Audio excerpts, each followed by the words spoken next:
ओम शांति।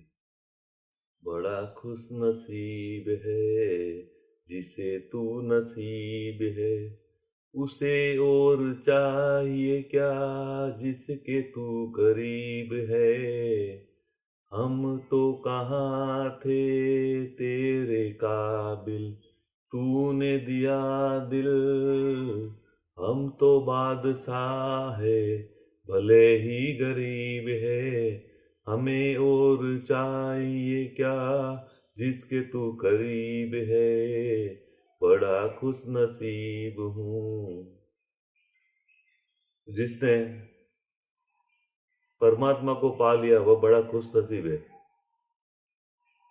दूसरों की नकल हमें स्वयं से दूर कर देगी।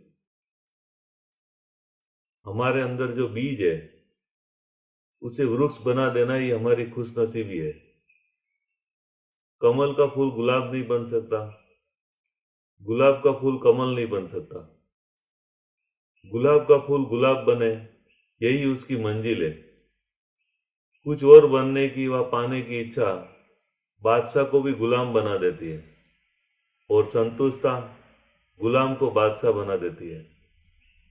जो परमात्मा के करीब है भले ही वह गरीब हो लेकिन वह बादशाह है। जिसने परमात्मा को पा लिया उसे और कुछ पाने की इच्छा नहीं रहती। इस दुनिया में विश्व विजेता सिकंदर भी अंत में खाली हाथ लौटता है। इच्छा रहित फकीर सम्राट बादशाह की तरह मरता है, जिसका स्वागत स्वयं परमात्मा करता है। वास्तव में बादशाह वह नहीं है जिसके पास सब सुख सुविधा है। बादशाह तो वह है जिसके पास कुछ भी नहीं है, संसार की कोई सुविधा नहीं है, लेकिन जिसने स्वयं को पा लिया है। जिसके पास बाहर से कुछ नहीं दिखाई देता लेकिन भीतर अमृत की वर्षा हो रही है। जो सारे संसार को अपना समझता हो, एक छोटा सा घर छोड़ धरती को अपना घर समझता हो, एक परिवार को छोड़ पूरे विश्व को अपना परिवार समझता हो, ऐसा समझने वाला व्यक्ति बेगमपुर का बादशाह है। एक बार एक राजा पर भगवान प्रसन्न हुआ और उस राजा को दर्शन दिया और कहा, राजन आपको जो चाहिए मांगो। राजा ने कहा, भगवान आपकी कृपा से सब कुछ मेरे पास है, मेरी कोई मांग नहीं है, लेकिन मेरी इच्छा है जैसे मुझे आपने दर्शन दिए और मुझे सर्व प्राप्तियों से संपन्न बनाया, आप मेरे राज्य के प्रत्येक व्यक्ति को दर्शन दो। भगवान ने राजा से कहा, ठीक है राजन, मैं कल पहाड़ी पर पूरे राज्य को ले आना, मैं सबको दर्शन दूंगा, लेकिन एक शर्त है, रास्ते में आप किसी को कुछ नहीं बोलोगे। राजा ने शर्त मान ली और दूसरे दिन पूरे राज्य को परमात्मा दर्शन कराने के लिए यात्रा आरंभ की। जब यात्रा आरंभ की तो थोड़ा सा आगे देखा, बहुत सारे लोहे के सिक्के पड़े थे। उन सिक्कों को देखकर कुछ लोग उस सिक्कों को उठाने में लग गए और राजा आगे बढ़ गया।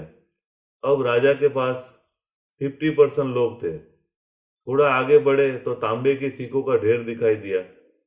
उसमें से कुछ लोग तांबे के सिक्के इकट्ठा करने में व्यस्त हो गए। राजा आगे बढ़ा। अब राजा के साथ 25% लोग थे। थोड़ा आगे बढ़ा तो देखा चांदी के सिक्कों का ढेर है। उसमें से कुछ लोग चांदी के सिक्के बटोरने में लग गए।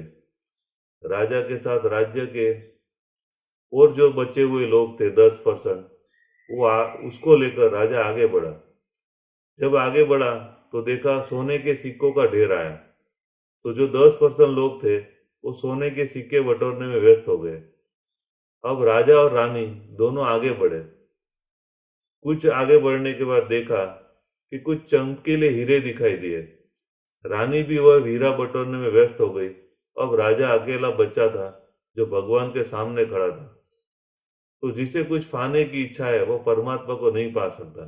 इसलिए बेगमपुर के बादशाह जो इस दुनिया की वस्तु वैभव व्यक्ति को पाने की इच्छा नहीं रखते, वही परमात्मा को पा लेते हैं। और उनके दिल का गीत यही निकलता है, पाना था सो पा लिया, अब कुछ पाना क्या बाकी रहा। दुनिया में बड़े से बड़ा बादशाह वह है जो बेफिक्र बादशाह है। सबसे बड़ा राज्य बेगमपुर का राज्य है, जहां कोई गम न हो। बेगमपुर के राज्य के आगे विश्व का राज्य कुछ भी नहीं है। बेगमपुर का राज्य अति श्रेष्ठ और सुखमय है। बेगमपुर का बादशाह अर्थात खुशियों के खजानों के मालिक। ऐसे बादशाह का नाम लेने से अनेक आत्माओं के अल्पकाल के दुख दूर हो जाते हैं।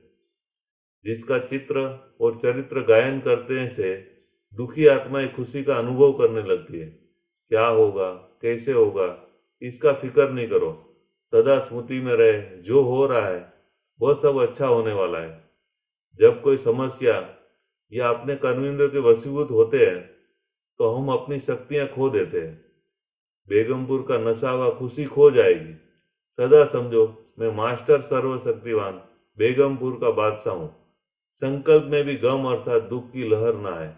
हर संकल्प व कर्म सिद्धि स्वरूप हो। कभी भी व्यर्थ संकल्प की हथौड़ी से समस्या के पत्थर को तोड़ने में नहीं लगना है।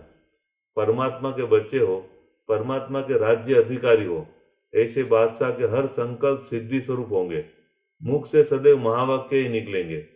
महावाक्य गिनती के होते हैं। अपने संकल्प और वाणी की शक्ति कभी भी व्यर्थ न जाए। सदा सुख की सैया पर सुखमय संसार के अनुभव करने वाले आप हो। आपके खजाने सदा भरपूर हो। दुख के वायुमंडल में भी कमाल समान, दुख से न्यारे, चाहे तन की बीमारी हो, चाहे धन की अप्राप्ति हो, कमजोर स्वभाव संस्कार या कोई भी संबंध संपर्क में दुख की लहर न आए, दुख का अनुभव न हो। परमात्मा के मधुर महावाक्य सुनने से आपको परमात्मा की दवा और दुआ दोनों मिलती है। मन और तन सदा काल के लिए तंदुरुस्त बन जाता है। सच्ची सेवा आपको फरिश्ता बना देगी। पवित्रता सुख शांति की जननी है। आपको कई जन्मों तक बेगमपुर का बादशाह बना देगी। ऐसे बादशाह को सृष्टि का मालिक परमात्मा भी मालिकुम सलाम करता है। ओम शांति।